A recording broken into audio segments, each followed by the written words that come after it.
Nej, du får mig ikke. Nej, det gør du ikke. Jeg skal bare vente her. Så gør jeg det her. Sheriff! Hvor er du? Hvad fanden laver du inde i cellen? For helvede. Skal du forskrække mig på den der måde der? Jeg har det her helvedes til. Jeg har haft så mange mareridt om julemanden. Ja, du skal ikke være bange for julemanden. Han finder dig aldrig. Det skal du overhovedet ikke sige det der.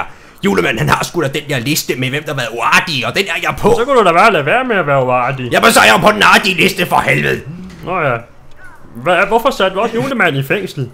Og hvad er det for en hammer, der ligger på bordet? Jeg forstår ikke noget som helst af det. Ja. Hvad mener du med, at du ikke forstår noget af det? Kan du ikke huske det? Røveriet i Ringkøbing Sparekasse over på den anden side af gaden. Det var ham. Og han havde en hammer som våben. Det var det fældende bevis i retssagen. Vi satte ham i fængsel. Det skulle vi aldrig have gjort. Han har været efter mig lige siden. For julemanden glemmer aldrig. Er min løn gået ind? Ja eller nej? Nej. Jamen, det er pisse hårdt at være julemand, ved du ikke det? Nej. Men så gider jeg ikke være kunde i banken mere. Farvel. Ja. Ned på gulvet.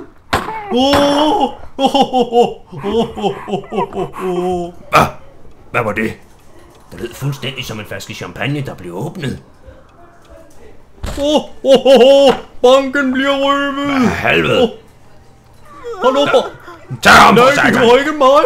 Stop. Kan du så stoppe? Nej. Tak for bananerne.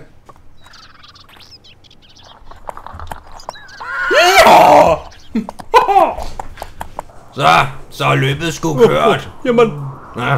Tror du kan omslippe lovens lange arm, hva'? jamen, jeg er jo julemand. Ja, hold din kæft. Det kan da ikke bare bore mig inde. Jeg er jo julemand. Ja, og jeg er påskeharen. I har været på rigtig uartige drenge. I skal ikke regne med at få nogle gaver i år. Jeg gider sgu da ikke have nogen gaver i over dig, mand. Jeg får alligevel af min kone, og mine børn giver mig sgu også. Og ved du hvad, du er fanget på færds gerning. Vi har fundet gerningsvåbnet. Hvad for et gerningsvåben? Jeg har da ikke våben. Hvad vil du så kalde denne her? Jamen det er jo til at reparere kernen. Ja, det siger du sgu alle sammen.